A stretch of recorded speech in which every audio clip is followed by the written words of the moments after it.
మొట్టమొదటిగా చిన్న ప్రార్థన చేసుకుందాం. అందరూ కళ్ళు మూసుకోండి. మోకరించగలిగినటువంటి వారు మోకరించండి, మోకరించలేనటువంటి వారు తలలు వంచండి. నేను ఈ మధ్యకాలంలో అనేక చోట్ల రెండో రాకడ గురించి వర్తమానాలు ఇస్తూ ఉన్నాను. ఆ వర్తమానాలు ఆటంకాలు కలగకుండా ఉండడం కొరకు అనేక ప్రాంతాల్లో ఈ రెండో రాకడ గూర్చినటువంటి వర్తమానాలు బోధించడం కొరకు ఆయన ఆత్మతో నన్ను నింపి వాడుకొనుట కొరకు అందరూ కూడా ఒక్క నిమిషం నా కొరకు ప్రార్థన చేయండి. అందరు కళ్ళు మూసుకొని ప్రార్థన చేయండి. పరిశుద్ధుడవైన మా తండ్రి, ప్రేమపూర్ణుడవైన మా రక్షక, మీ పాదములకు స్తుతులు, స్తోత్రములు, వందనాలు చెల్లించుకొంచున్నాం. మా ప్రభువా, మీరు గొప్ప దేవుడు, శక్తి కలిగిన దేవుడు, బలము కలిగిన దేవుడు, ఆదరించే దేవుడు, కాపాడే దేవుడు, స్వస్థపరిచే దేవుడు, రక్షించే దేవుడు, ఆరోగ్యమిచ్చే దేవుడు, ఆశీర్వదించే దేవుడై ఉన్నారు. మీకే మహిమ, ఘనత, ప్రభావాలు ఆరోపిస్తున్నాం. ఇదిగో నాయనా, అనేక సంవత్సరాల నుండి అయా రక్షణ సువార్త బోధించడానికి మీరు నాకు ఇచ్చిన గొప్ప భాగ్యాన్ని బట్టి మీకే స్తోత్రాలు, వందనాలు చెల్లించుకొనిచున్నాం. ఈ కడవరి దినాల్లో మీరు నాతో మాట్లాడి నన్ను ప్రేరేపించి మీ ఆత్మతో నింపి రెండో రాకడ వర్తమానాలు ధ్యానం చేయడానికి, బోధించడానికి మీరు వాడుకొనుచున్న విధానాన్ని బట్టి మీకే స్తోత్రాలు, వందనాలు చెల్లించుకొనుచున్నాం. మీ పరిశుద్ధాత్మ శక్తితో నింపండి. యేసుక్రీస్తు నామములో ప్రార్థిస్తున్నాం తండ్రి, ఆమేన్. దేవునికి స్తోత్రం. హల్లెలూయా, హల్లెలూయా. క్రీస్తునందు ప్రియమైన దేవుని సంగమా, దేవుని బిడ్డలారా, మన ప్రభువును మన రక్షకుడైన దేవాతి దేవుడైన ప్రభు అయిన యేసుక్రీస్తునకు అనంత మహిమ, ఘనత, ప్రభావములు కలుగునుగాక. క్రీస్తునందు ప్రియమైన దేవుని బిడ్డలారా, ప్రకటన గ్రంథము రెండో రాకడ అనే అంశాలు నేను ఈ మధ్యకాలంలో తెలంగాణ, ఆంధ్ర ప్రాంతాల్లో ధ్యానం చేస్తూ ఉన్నాను. రెండో రాకడ అనేటటువంటిది రెండు దశలుగా విభజించబడినట్టుగా మనం చూస్తూ ఉన్నాం. రక్షణ సువార్త, రాకడ సువార్త కలిపితే రాజ్య సువార్తగా పిలువబడుతుంది. గుర్తుంచుకోండి, అవిశ్వాసులకు రక్షణ సువార్త, విశ్వాసులకు రాకడ సువార్త. ఈరోజు రక్షణ సువార్త ప్రతి సంఘంలో సమృద్ధిగా దైవ సేవకులు అందిస్తూ ఉన్నారు. కానీ రాకడ సువార్తను గూర్చి బోధించడం లేదు, ప్రకటన గూర్చి బోధించడం లేదు. ఇవన్నీ కూడా నేను అనేక రీతులుగా ధ్యానం చేస్తున్నాను. ఇదంతా మనం ధ్యానం చేయాలంటే ఒక నెల రోజులన్నా ఉజ్జీవ సభలు పెట్టుకోవాలి, నెల రోజులు. కనుక ఈరోజు కొన్ని విషయాలు మనం ధ్యానం చేద్దాం. అవుట్లైన్స్ ఉపోద్ఘాతంగా నేను చెప్తున్నాను, జాగ్రత్తగా వినండి. ఈ యొక్క రెండో రాకడలో రెండు దశలు ఉంటాయి. మొదటి దశ సంఘం ఎత్తబడడం, దాన్ని రహస్య రాకడ అని అంటారు. తర్వాత సంఘం ఎత్తబడిన తర్వాత రెండో దశ ఏంటంటే, ఎత్తబడిన సంఘంతో ప్రభు అయిన యేసుక్రీస్తుల వారు భూలోకానికి రావడం. సంఘం ఎత్తబడిన తరువాత విడవబడినటువంటి వారికి 7 ఏళ్ల శ్రమల కాలం ఉంటుంది.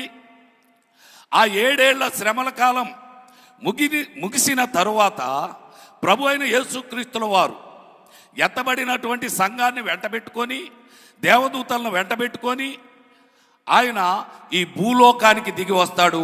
అదే రెండవ రాకడ.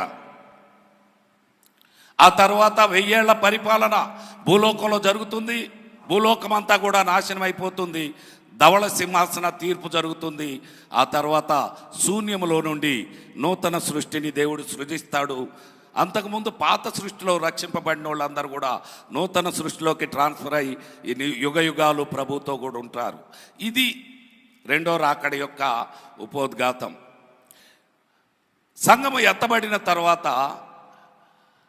విడవబడినటువంటి వారు 7 ఏళ్ల శ్రమల కాలంలో ఉంటారు. ఇది గుర్తుంచుకోవాలి.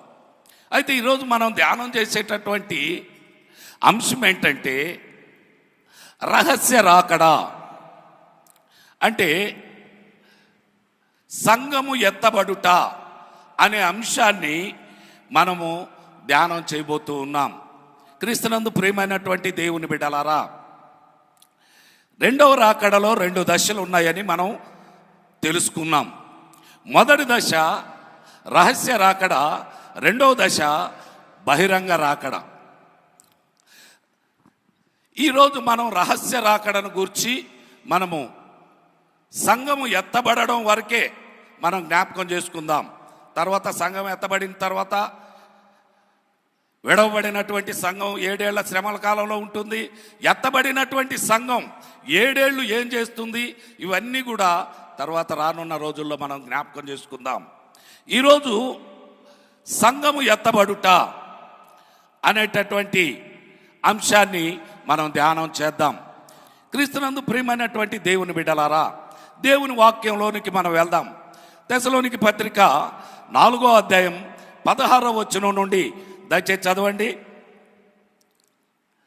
తెస్సలోనికి పత్రిక 4వ అధ్యాయం 16వ వచనం. ఆర్భాటముతోను ప్రధాన దూత శబ్దముతోను దేవుని బూరతోను పరలోకము నుండి ప్రభు దిగివచ్చును. క్రీస్తునందుండి మృతులైన వారు మొదట లేతురు. ఆ మీదట సజీవులమై నిలచియుండు. మనము వారితో కూడా ఆయనతో కూడా ఏకముగా ప్రభువును ఎదుర్కొనుటకు ఆకాశ మండలమునకును మేఘముల మీద కొనిపోబడుదు. కాగా మనము సదాకాలము ప్రభుతో కూడా ఉందుము. క్రీస్తునందు ప్రియమైన దేవుని బిడ్డలారా, ఆర్భాటముతోను ప్రధాన దూత శబ్దముతోను దేవుని బోరతోను ప్రభు అయిన యేసుక్రీస్తుల వారు పరలోకము నుండి మధ్యాకాశంలోనికి వస్తాడు. రెండో రాకడలో 2 దశలు ఉన్నాయి అని మనం తెలుసుకున్నాం. మొదటి దశ రహస్య రాకడ, రెండో దశ బహిరంగ రాకడ. రహస్య రాకడలో సంఘము ఎత్తబడుతుంది మధ్యాకాశంలోనికి. రెండో రాకడలో సంఘాన్ని వెంటబెట్టుకొని ప్రభు అయిన యేసుక్రీస్తుల వారు భూలోకానికి వస్తారని గుర్తుపెట్టుకోవాలి. ఎప్పుడైతే ప్రభు అయిన యేసుక్రీస్తుల వారు మధ్యాకాశంలోనికి వచ్చి భూ అని దేవుని బోర ఊదుతాడో, మొట్టమొదటగా జరిగే కార్యక్రమం ఏంటంటే పరిశుద్ధాత్మ దేవుడు ఈ భూలోకమును విడిచి వెడలిపోతాడు. ఈ విషయాన్ని గుర్తుపెట్టుకోండి. పరిశుద్ధాత్మ దేవుడు భూలోకాన్ని విడిచిపెట్టి వెళ్ళిపోతాడు. అంటే పరిశుద్ధాత్మ దేవుడు ఎక్కడ ఉన్నాడు? ఇప్పుడు పరిశుద్ధాత్మ దేవుడు ఎక్కడున్నాడు? భూమి మీద ఉన్నాడు. పాత నిబంధన కాలంలో పరలోకంలో ఉండి అప్పుడప్పుడు వచ్చి కొన్ని కార్యక్రమాలు చేసి వెళ్ళిపోతుండేవాడు. ఇప్పుడు ఎప్పుడైతే ప్రభు అయిన యేసుక్రీస్తుల వారు ఆ కలువరి శిలువలో మరణించి చనిపోయి సమాధి చేయబడి పునరుద్ధానుడైన తరువాత యెరూషలేము పట్టణంలో 120 మంది పెద్దలు ప్రార్థిస్తున్నప్పుడు పెంతెకోస్తు దినమున పరిశుద్ధాత్మ దేవుడు భూలోకానికి దిగి వచ్చాడు. అప్పటి నుండి భూలోకంలోనే ఉన్నాడు, మళ్ళా పరలోకానికి వెళ్ళలేదు. ప్రభువు చెప్పాడు, మీతో ఎల్లవేళలా ఉండుటకు నేను ఒక ఆదరణకర్తను పంపిస్తాను, నిత్యము ఎల్లవేళలా మీతో ఉండడం కొరకు అని చెప్పి ప్రభు అయిన యేసుక్రీస్తుల వారు ఆరోహణమై వెళ్ళిపోయాడు. ఆ తర్వాత పరిశుద్ధాత్మ దేవుడు భూలోకానికి వచ్చాడు, భూలోకంలోనే ఉన్నాడు. పరిశుద్ధాత్మ దేవుడు భూలోకంలో ఉంటూ అనేక సంఘాలను కడతా ఉన్నాడు, అనేక సంఘాలను అభివృద్ధి చేస్తా ఉన్నాడు, అనేక సంఘాలను విస్తరింపజేస్తా ఉన్నాడు, సువార్త ప్రకటించబడే విధంగా సహాయం చేస్తా ఉన్నాడు. పరిశుద్ధాత్మ దేవుడు భూలోకంలో ఉన్నాడు. పరిశుద్ధాత్మ దేవుడు ఈరోజు మన మధ్యలో ఉన్నాడు. పరిశుద్ధాత్మ దేవుడు మనతో కూడా ఉన్నాడు. ఈ లోకంలో ఇన్ని కార్యక్రమాలు జరుగుతున్నాయంటే కారణం పరిశుద్ధాత్మ దేవుడే. ఈరోజు నువ్వు వచ్చి ఇక్కడ కూర్చున్నావంటే, ఈరోజు నేను ఇక్కడికి వచ్చానంటే ఏదో ఆ పాస్టర్ గారిని బట్టో లేకపోతే మా అక్కని బట్టో కాదో, పరిశుద్ధాత్మ దేవుడు నిన్ను ప్రేరేపిస్తే నువ్వు ఇక్కడికి వచ్చావు. పరిశుద్ధాత్మ దేవుడు నన్ను ప్రేరేపిస్తే నేను ఇక్కడికి వచ్చాను. పరిశుద్ధాత్మ దేవుడు ఈరోజు అక్కను ప్రేరేపిస్తే నేను వాక్యాన్ని బోధిస్తున్నాను. హల్లెలూయా. ఈరోజు అక్కగారు చెప్పాల్సినటువంటి వాక్యం అక్కగారు చెప్తుంటే వినాలని చాలా రోజుల నుంచి నేను ఆశపడతా ఉన్నా. క్రీస్తునందు ప్రియమైనటువంటి దేవుని బిడ్డలారా, ఇది పరిశుద్ధాత్మ కార్యం. ఇది పరిశుద్ధాత్మ దేవుడు చేసేటటువంటి కార్యం. భూలోకంలో ఉండి సంఘాలను విస్తరింపజేస్తా ఉన్నాడు, సంఘాలను అభివృద్ధి చేస్తా ఉన్నారు, విశ్వాసులను ఆశీర్వదిస్తా, అనేక అద్భుతాలు జరిగిస్తా ఉన్నాడు, స్వస్థతలు జరిగిస్తున్నారు. ఈరోజు అనేక సాక్ష్యాలు అనేక చోట్ల మనం వింటా ఉన్నాం. ఆ సాక్ష్యం చెప్పడానికి వెనక చేసినటువంటి కార్యము చేసింది ఎవరంటే పరిశుద్ధాత్మ దేవుడే. దేవుని స్తోత్రం చెప్పండి. హల్లెలూయా. అందరు ఒక చేయి పైకెత్తి హల్లెలూయా, హల్లెలూయా. క్రీస్తునందు ప్రియమైన దేవుని బిడ్డలారా, ప్రభు అయిన యేసుక్రీస్తుల వారు రెండో రాకడలో, రహస్య రాకడలో ఆ పరలోకము నుండి మధ్యాకాశంలోనికి వచ్చి ఆర్భాటముతోను ప్రధాన దూత శబ్దముతోను దేవుని భూ అని ఊదబడినప్పుడు పరిశుద్ధాత్మ దేవుడు భూలోకాన్ని ఖాళీ చేసి వెడలిపోతాడు. ఆయన వెళుతూ వెళుతూ సంఘాన్ని వెంట పెట్టుకొని పోతాడు. దేవుని స్తోత్రం చెప్పండి. సంఘం అంటే ఏంటి? ఏ సంఘం ఎత్తబడుతుంది, ఏ సంఘం విడబడుతుంది? ఈ చాలా ప్రశ్నలు ఇవి. కొంతమంది అంటారు మా సంఘమే ఎత్తబడుతుంది, మా చర్చికి రండి. మా సంఘము ఎత్తబడుతుంది. ఏ సంఘానికి పోతావంటే పలానా సంఘానికి పోతాను అంటే కొంతమంది పాస్టర్లు చిన్నబుచ్చుకుంటారు. ఆ సంఘం రేపు ఎత్తబడే సంఘంలో లేదు అది అనేవాళ్ళు కొంతమంది ఉన్నారు. మా సంఘమే ఎత్తబడుతుంది, మిగిలిన సంఘాలు విడవబడతాయి అనేటటువంటి వాళ్ళు చాలామంది ఉన్నారు. క్రీస్తునందు ప్రియమైన దేవుని బిడ్డలారా, ప్రపంచంలో అనేక లక్షల సంఘాలు ఉండొచ్చు. ఏ సంఘం ఎత్తబడుతుంది? బ్యాప్టిస్ట్ సంఘం ఎత్తబడుతుందా? లేకపోతే పెంతుకోస్తు సంఘం ఎత్తబడుతుందా? లేకపోతే సిఎస్ఐ సంఘం ఎత్తబడుతుందా? లేకపోతే లూథరన్ సంఘం ఎత్తబడుతుందా? లేకపోతే హెబ్రోన్ సంఘం ఎత్తబడుతుంది? ఏ సంఘం ఎత్తబడుతుంది? ఎవరికి వాళ్ళు చెప్తున్నారు మా సంఘమే ఎత్తబడుతుంది, మేమే పరలోక రాజ్యం పోతాం, మిగిలినటువంటి వారందరూ విడవబడతారు అన్నట్టు చెప్తా ఉన్నారు. ఎంత భయంకరమైనటువంటి బోధలో చూడండి. అంటే మీ సంఘం ఎత్తబడితే, పక్క సంఘం విడవబడితే నీకు సంతోషమా, నీకు ఆనందమా? నీ ఒక్క సంఘమే ఎత్తబడాలని కోరుకుంటున్నావా? ఇలాంటి వారు అనేక మంది ఉన్నారు. అలాంటి వాళ్ళందరూ తప్పుడు బోధలు చేస్తున్నారని గుర్తుపెట్టుకోవాలి. నేను చెప్తున్నాను, ప్రపంచంలో ఏ సంఘం కూడా సంపూర్ణంగా ఎత్తబడదు. ఈ విషయాన్ని గుర్తుపెట్టుకోండి. క్రీస్తునందు ప్రియమైన దేవుని బిడ్డలారా, పరిశుద్ధాత్మ దేవుడు మనతో మాట్లాడుతున్నాడు. ప్రపంచంలో ఏ సంఘం కూడా సంపూర్ణంగా ఎత్తబడదు. మరి అదేంటి పాస్టర్ గారు?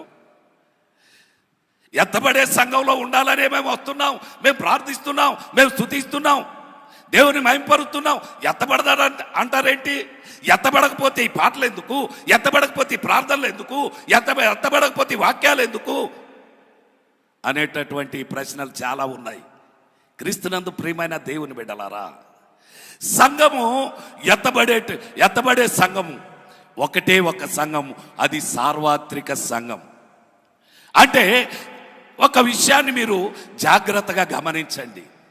10 సంఘాలు ఈ కావలి పట్టణంలో ఉంటే ప్రభు అయిన యేసుక్రీస్తుల వారు మధ్యాకాశంలోనికి వచ్చి దేవుని బూర బూ అని ఊదబడగానే ఈ 10 సంఘాల్లో ఉన్నటువంటి పరిశుద్ధులందరికీ ఈ బూర వినబడుతుంది.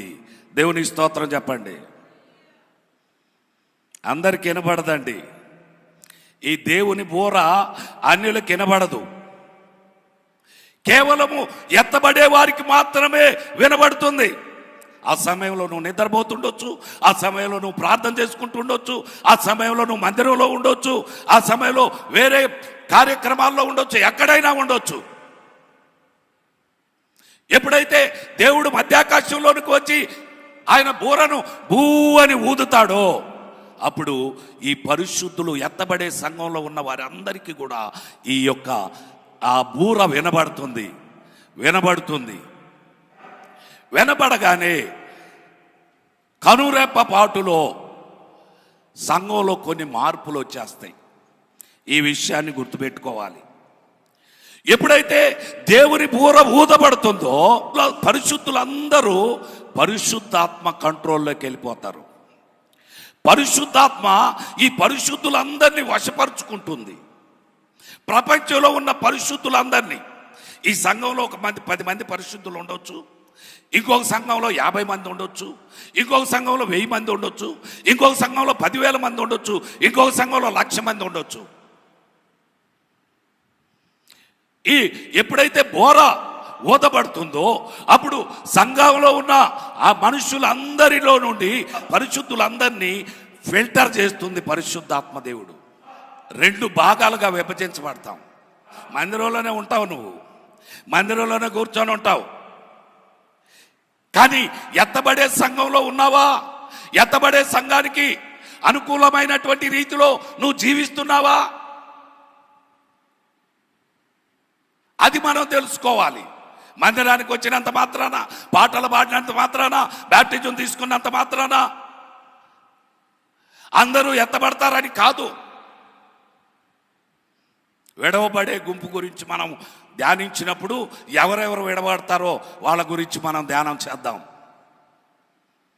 కనుక అందరూ ఎత్తబడేటటువంటి గుంపులో లేరు. ఒక 50 మంది కూర్చొని ఉన్నారంటే 50 మందిలో ఒక 20 మంది ఎత్తబడవచ్చు, 30 మంది విడవబడవచ్చు. అది వారి పరిస్థితిని బట్టి, వారి ఆత్మీయ జీవితాన్ని బట్టి ఆధారపడి ఉంటుంది. ఎప్పుడైతే బోర మధ్యాకాశంలో ఊదబడుతుందో మొట్టమొదట పరిశుద్ధాత్మ దేవుడు వెడలిపోతాడు.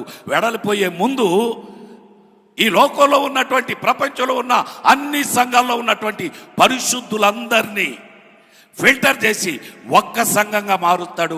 అదే సార్వత్రిక సంఘం. దేవుని స్తోత్రం చెప్పండి. అదే వధువు సంఘం, అదే పెళ్లి కుమార్తె సంఘం. ఒక్క సంఘంగా మారిపోతారండి. ఎప్పుడైతే పరిశుద్ధాత్మ దేవుడు ఈ సార్వత్రిక సంఘాన్ని తన కంట్రోల్లోకి చేసుకుంటాడో అప్పుడు ఏం చేస్తాడంటే దేహ విమోచన జరుగుతుంది. దేహాన్ని విమోచిస్తాడు. అంటే మనం అందరం కూడా పరిశుద్ధులమే, మనమందరం కూడా పవిత్రులమే. మనం ప్రభు కొరకు సమర్పించుకున్నాం, మనం ప్రభు కొరకు జీవిస్తున్నాం. ఎత్తబడే సంఘానికి కూడా మనమందరం అర్హులమే. అవునా కదా? దేవుని స్తోత్రం చెప్పండి. కొంతమంది చెప్తలేరు అర్హులు కాదా? హల్లెలూయా. మనము పరిశుద్ధులమే, కానీ మన శరీరంలో పాప స్వభావం ఉంది. హల్లెలూయా. ఇది ఆదిలో ఆదాము అవ్వ దగ్గర నుంచి సంక్రమించినటువంటి ఆ పాప స్వభావం మనలో ఉంది. ఆ పాప రక్తం మనలో ఉంది. ఆ రోజు ఆజ్ఞ అతిక్రమమే పాపం అని చెప్పారు. కరెక్టే కదా? ఆజ్ఞ అతిక్రమించి ఆదాము అవ్వలు పాపం చేశారు. ఆ పాపము మన మీద ఇప్పటికీ సంక్రమిస్తూనే ఉంది. అంతేకాదు, ఆ తినొద్దన్న పండు తినడం ద్వారా మన శరీరంలో కూడా పాపం వచ్చేసి ఉంది, మన రక్తంలో కూడా పాపం వచ్చేసి ఉంది. ఆ పాప స్వభావం మనలో ఉంది. ఈరోజు నువ్వేదో తప్పు చేస్తున్నావు, ఏదన్నా పాపం చేసావంటే పాపం చేసావు కాబట్టి పాపివి కాదు. నీలో పాప స్వభావం ఉంది గనక నువ్వు పాపం చేయగలుగుతా ఉన్నావు. ఈ స్వభావము పరిశుద్ధుల్లో ఉంది, పాపుల్లో ఉంది, అపరిశుద్ధుల్లో ఉంది, విశ్వాసుల్లో ఉంది, అవిశ్వాసుల్లో ఉంది, అందరిలో ఉంది. ఇది పాప స్వభావం. కొన్నిసార్లు ఆ పాప స్వభావం ఏం చేస్తుందంటే మనల్ని తప్పు చేసేటట్టు చేస్తుంది. మనం పరిశుద్ధులమైనా ఏదో ఒక మాటలతోటో, చూపులతోటో, తలంపులతోటో, ఆలోచనలతోటో, నడకలతోటో, ప్రవర్తనతోటో ఏదో ఒక పొరపాటు చేసే విధంగా ఈ యొక్క స్వభావము, పాప స్వభావం చేస్తూ ఉంటుంది. ఇది మనలోనే ఉంది. దాన్ని మొట్టమొదట విమోచిస్తాడు పరిశుద్ధాత్మ దేవుడు. ఆ పాప స్వభావాన్ని పూర్తిగా మనలో నుండి తొలగించేస్తాడు. ఎత్తబడక ముందు ప్రతి ఎత్తబడేటటువంటి వారిలో ఉన్నటువంటి పాప స్వభావాన్ని పూర్తిగా తీసేస్తాడు. దేవుని స్తోత్రం చెప్పండి. హల్లెలూయా, హల్లెలూయా. ఇది మూడవ విషయం. మొట్టమొదటిదేమో పరిశుద్ధాత్మ దేవుడు వెడలిపోవడానికి సిద్ధపడతాడు. రెండోది సంఘాన్ని సిద్ధపరచుకుంటాడు. మూడోది దేహశుద్ధి కలుగుతుంది. మనలో ఉన్నటువంటి పాప స్వభావాన్ని తీసివేస్తాడు ఇక్కడే భూలోకంలో. తర్వాత ఏం జరుగుతుందంటే ఈ మట్టి శరీరము మహిమ శరీరంగా మారిపోతుంది. గుర్తుంచుకోండి, ఈ మట్టి శరీరము మహిమ శరీరంగా మారిపోతుంది. ఈ రక్త మాంసములు పరలోక రాజ్యమును స్వతంత్రించుకోలేవు. ఈ మట్టి శరీరంతో పరలోక రాజ్యం పోము.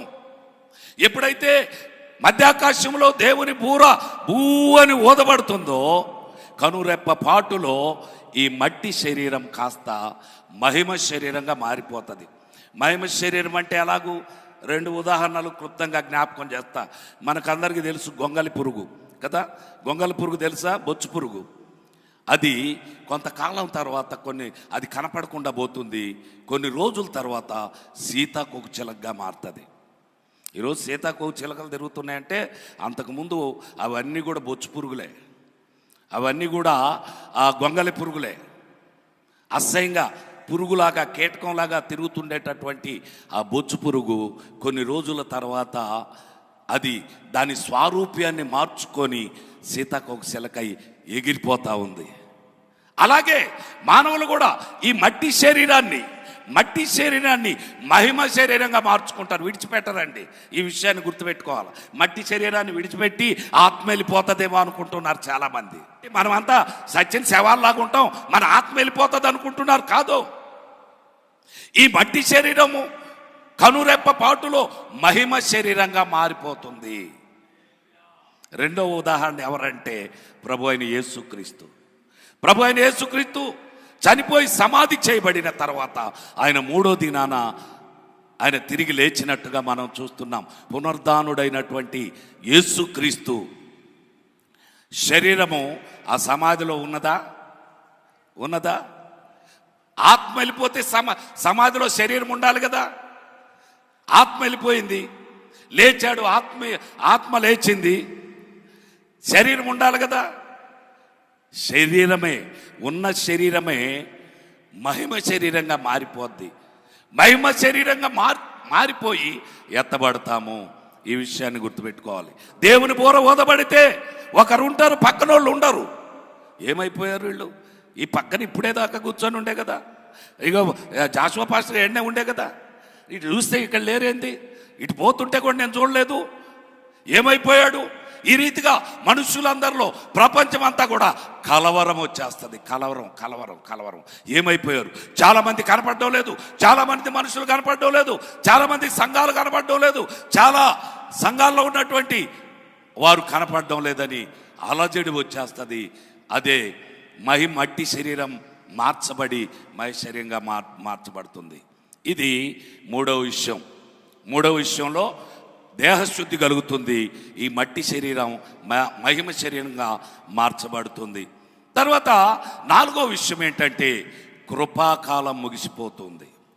ఎప్పుడైతే మధ్యాకాశంలోనికి ఆర్భాటముతోనూ ప్రధాన దూత శబ్దముతోనూ దేవుని బూరతోనూ ప్రభు అయిన యేసుక్రీస్తుల వారు వచ్చి దేవుని బూర బూ అని ఊదబడినప్పుడు కృపాకాలం ముగిసిపోతుంది. దేవుని ఉగ్రత కాలం మొదలవుతుంది. చాలా జాగ్రత్త అండి. ఇప్పుడు మనం ఏ కాలంలో ఉన్నాం? కృపాకాలంలో ఉన్నాం. అందుకే ఎన్నిసార్లు తప్పులు చేసినా, ఎన్నిసార్లు పొరపాట్లు చేసినా ప్రభు క్షమిస్తూ ఉన్నాడు. ఈ కృపాకాలంలో ఉన్నాం కనుకే మన ఆటలు సాగుతూ ఉన్నాయి. ఈ కృపాకాలంలో ఉన్నాం కనుకనే మన ఇష్టానుసారంగా ప్రవర్తిస్తూ ఉన్నాం. ఈ కృపాకాలం ఎప్పుడు దాకా ఉంటుందంటే మధ్యాకాశంలోనికి ప్రభు అయిన యేసుక్రీస్తుల వారు వచ్చి ఎప్పుడైతే బోర ఊదుతాడో ఈ కృపాకాలం ముగిసిపోయి ఉగ్రత కాలం మొదలవుతుంది. దేవుని స్తోత్రం చెప్పండి. హల్లెలూయా, హల్లెలూయా. ఈ కృపాకాలంలోనే నువ్వు రక్షింపబడాలి. నువ్వు రక్షింపబడాలంటే ఈ కృపాకాలమే అనువైనటువంటి కాలం. ఈ కాలంలో నువ్వు రక్షింపబడలేకపోతే తర్వాత ఉగ్రత కాలం వస్తుంది. 7 ఏళ్ల శ్రమల కాలం వస్తుంది. శ్రమల కాలంలో నువ్వు రక్షింపబడాలన్నా రక్షింపబడలేవు. ఒకవేళ నువ్వు రక్షింపబడాలంటే నీవు మూల్యం చెల్లించుకోవాలి. ఇప్పుడు ఈ కృపాకాలంలో నీకు రక్షణ ఉచితంగా వచ్చింది కదా. కృపాకాలంలో రక్షణ ఉచితం కదా. ఈరోజు అనేక మంది రక్షణ ఉచితమని నిర్లక్ష్యం చేస్తూ ఉన్నారు. రక్షణ ఉచితం కాదండి. నీ రక్షణ ఉచితం కాదు. నీ రక్షణ కొరకు ఒక ఆయన ప్రభు అయిన యేసుక్రీస్తుల వారు వెల చెల్లించాడు. ఆయన రక్తాన్ని చిందించాడు నువ్వు రక్షింపబడడం కొరకు. నీ రక్షణ కొరకు ఆయన రక్తం కార్చాడు. నీ రక్షణ కొరకు ఆయన వెల చెల్లించాడు. ఉచితం కాదండి. నువ్వు అనుకుంటున్నావు నేను ఉచితంగా రక్షింపబడ్డానని. నువ్వు ఉచితంగా రక్షింపబడలేదండి. నీ రక్షణ కోసం ఒక ఆయన ప్రాణాలు అర్పించాడు. నీ రక్షణ కోసం ఒక ఆయన చివరి రక్తపు బొట్టు వరకు రక్తాన్ని చిందించాడు. ఆయనే ప్రభు అయిన యేసుక్రీస్తు. ఈ కృపాకాలంలో ప్రభు అయిన యేసుక్రీస్తు నీ కొరకు ఆయన మూల్యం చెల్లించాడు. ఈ కృపాకాలం ముగిసిపోయిన తర్వాత నువ్వు రక్షింపబడాలంటే నువ్వే మూల్యం చెల్లించుకోవాలి. అంటే నువ్వు హతసాక్షిగా మారిపోవాలి. ఎప్పుడైతే సంఘం ఎత్తబడుతుందో కృపాకాలం ముగిసిపోతుంది. దేవుని ఉగ్రత కాలం బయలుదేరుతుంది. వీటన్నిటి గురించి కొన్ని వచనాలు అవి వివరించాలంటే మనకు సమయం లేదు. చివరిగా ఎప్పుడైతే ప్రభు అయిన యేసుక్రీస్తుల వారు మధ్యాకాశంలోనికి వచ్చి ఆర్భాటముతోనూ ప్రధాన దూత శబ్దంతోనూ దేవుని బూరతోనూ బూ అని ఊదుతాడో సువార్త ప్రకటించే వాళ్ళు ఉండరు. అప్పటి వరకు సువార్తను ఆపే శక్తి ఎవరికి లేదండి. అప్పటి వరకు ఈ సువార్త ఎవరు ప్రారంభించారు? ప్రభు అయిన యేసుక్రీస్తుల వారు. మార్కు సువార్త 1వ అధ్యాయం 1వ వచనంలో ఆయనే ప్రారంభించాడు. ఈ ప్రారంభించినటువంటి ఈ సువార్త ఎప్పటి వరకు కొనసాగుతుందంటే మధ్యాకాశంలో దేవుడు ప్రభు అయిన యేసుక్రీస్తుల వారు బోర ఊదినంత వరకు. అప్పటిదాకా ఈ సువార్తను ఆపేటటువంటి శక్తి ఎవరికి లేదు. నువ్వు ఎంతమందిని చంపినా సువార్త ఆగిపోదండి. ఎన్ని సంఘాలు తగలబెట్టినా సువార్త ఆగిపోదండి. ఎంతమందిని హింసించినా సువార్త ఆగిపోదు. చూస్తా ఉన్నాం మన ఈ మధ్య మణిపూర్లో భయంకరమైనటువంటి పరిస్థితులు. అనేక వందలాది మందిరాలను తగలబెట్టేశారు. అనేక మందిని హతసాక్షులుగా చంపేశారు. అనేక మందిని వస్త్రాలు చేసి వస్త్రాలు ఇప్పేసి రోడ్ల మీద నడిపించారు. ఆగిపోయిందండి అక్కడ సువార్త? ఆగిపోయిందా? దాన్ని చూసి ప్రపంచంలో అందరూ భయపడ్డారా? భయపడరండి. ఈ సువార్త ఆగిపోదు. ఎప్పుడు దాకా ఆగిపోదు అంటే ప్రభు అయిన యేసుక్రీస్తు వారు మధ్యాకాశంలోనికి వచ్చి దేవుని బోర ఊదినంత వరకు కూడా ఈ సువార్త ఆగిపోదు. హల్లెలూయా. సువార్తకు ఆ శక్తి ఉందండి. సువార్తకు ఆ శక్తి ఉంది. ఎంతమంది ఎన్ని పన్నాగాలు పన్నినా, ఎన్ని రీతులుగా హింసించినా సువార్త ఆగిపోదు. నిన్నటి దినాన కూడా మహబూబ్ నగర్లో 2 వ్యక్తులు, నేను యూట్యూబ్లో చూశాను, 2 వ్యక్తులు సువార్త ప్రకటిస్తుంటే బొట్టు పెట్టుకోమని కొంతమంది వచ్చి ఇష్టానుసారంగా కొట్టారు. బొట్టు పెట్టుకోలేదని. ఎవరు సువార్త ప్రకటిస్తున్నారని వాళ్ళు దెబ్బలు తింటానే ఉన్నారు. దేవుని సేవకులు కొట్టేవాడు ఎంతోడు, దైవ సేవకుడు ఎంత ఉన్నాడు. దైవ సేవకుడు ఒక్క దెబ్బ కానీ కొడితే వాడు మళ్ళా లేవడు. కానీ ఈయన తల ఉంచుకొని కొట్టించుకుంటుండు. దెబ్బ కొడితే ఇట్ట అంటుండు, ఇట్ట పట్టుకుంటుండు, ఇట్ట పట్టుకుంటుండు. పిడిగుద్దులు గుద్దుతా ఉన్నారు. అంత మాత్రం చేత సువార్తను ఆపగలరా? ఇంకా ఆ ప్రాంతంలో సువార్త ప్రజరెళ్ళేటటువంటి సమయం దగ్గర పడింది కనుకనే ఆ కార్యం జరిగింది. సువార్తను ఆపేవాళ్ళు ఎవ్వరు లేరండి. ఎప్పటి వరకు సువార్తను ఆపలేరంటే మధ్యాకాశంలోనికి ప్రభు అయిన యేసుక్రీస్తుల వారు వచ్చి బూరను ఎప్పుడైతే ఊదుతాడో అప్పటి వరకు సువార్తను ఆపేవాళ్ళు లేరు. ఎప్పుడైతే బూర బూవని ఊదబడుతుందో అప్పుడు సువార్త తలుపులు మోయబడతాయి. దేవుని స్తోత్రం చెప్పండి. హల్లెలూయా. రాబోయే రోజుల్లో ఎత్తబడిన సంఘం అక్కడ 7 ఏళ్ళు ఏం చేస్తుంది, విడవబడిన సంఘం ఇక్కడ 7 ఏళ్ళు ఏం చేస్తుంది, ఎవరు విడవబడతారు, ఎవరు ఎత్తబడతారు అనే విషయాలు మనం ధ్యానం చేద్దాం. సమయం అయిపోయింది కనుక లాస్ట్లో 3 మాటలు వివరించకుండా 3 మాటలు చెప్తున్నాను. ఎత్తబడే సంఘంలో ఉండాలని నువ్వు అనుకుంటే రక్షణ అనుభవం కలిగి ఉండాలి. గుర్తుంచుకోండి, ఎత్తబడే సంఘములో దేవుని బూర ఊదినప్పుడు నువ్వు కూడా ఎత్తబడాలంటే రక్షణానుభవం కలిగి ఉండాలి. నీ పాపాలను ప్రభు అయిన యేసుక్రీస్తు రక్తంలో కడుక్కోవాలి. నీ పాపాలను నీ నోటితో ఒప్పుకొని విడిచిపెట్టాలి. గుర్తుంచుకోండి, నీ పాపాలను ఒప్పుకొని విడిచిపెట్టాలి. మళ్ళీ అదే చేస్తా, నన్ను క్షమించు ప్రభు, అదే నేను చేస్తా, క్షమించు ప్రభు, ఈరోజు చేసిన ప్రభు, మళ్ళీ రేపు కూడా అదే చేస్తా, నన్ను క్షమించు ప్రభు అంటే నీకు రక్షణ లేదు. నువ్వు పాపాలను ఒప్పుకొని ఎప్పుడైతే విడిచిపెడతావో అప్పుడు నువ్వు రక్షింపబడతావు, రక్షణానుభవంలో ఉంటావు, పరలోక రాజ్యానికి ఎత్తబడే సంఘంలో ఉంటావు. తర్వాత రెండోది, చివరి వరకు పరిశుద్ధతను కాపాడుకోవాలి. చివరి వరకు పరిశుద్ధులుగా ఉండాలి. చివరి వరకు పరిశుద్ధంగా జీవించాలి. ఏముందండి లోకంలో? ఒట్టిదే. ఏదో అనుభవించినాను అనుకుంటున్నావు, కానీ ఏం అనుభవించావో వెనక్కి తిరిగి చూస్తే ఏమీ కనపడదు, ఏముండదండి.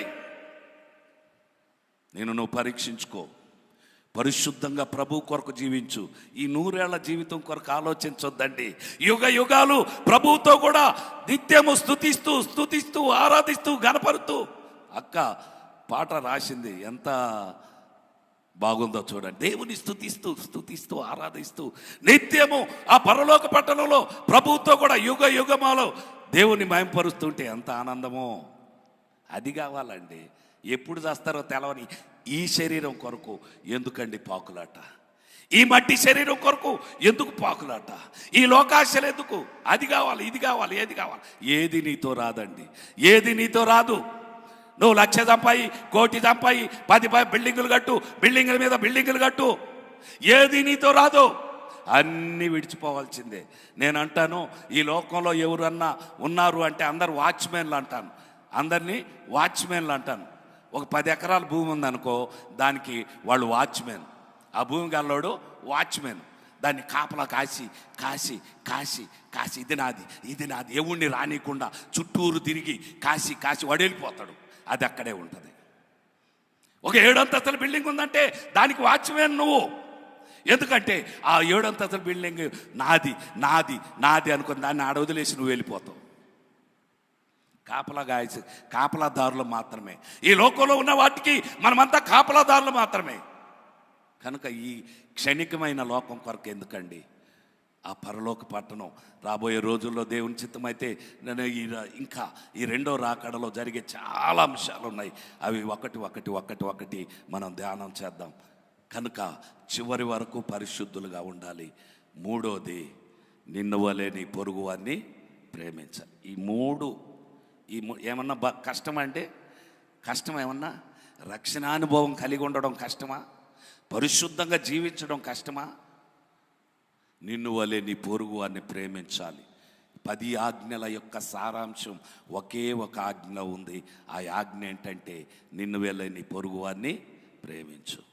ఈ 3 కలిగి ప్రభు కొరకు సమర్పించుకొని ఎత్తబడే సంఘంలో ఉండులాగు పరిశుద్ధాత్మ దేవుడు మనకు సహాయం చేయనుగాక. ప్రార్థన చేసుకుందాం. పరిశుద్ధుడు అయిన మా తండ్రి, ప్రేమ పూర్ణుడు అయిన మా రక్షక, మీ పాదములకు స్తోత్రములు వందనాలు చెల్లించుకొంచున్నాం. నువ్వు నాయన రెండవ రాకడను గూర్చి అయా నన్ను నిలబెట్టుకొని వాడుకొనుచున్న విధానాన్ని బట్టి వందనాలు ప్రభువా.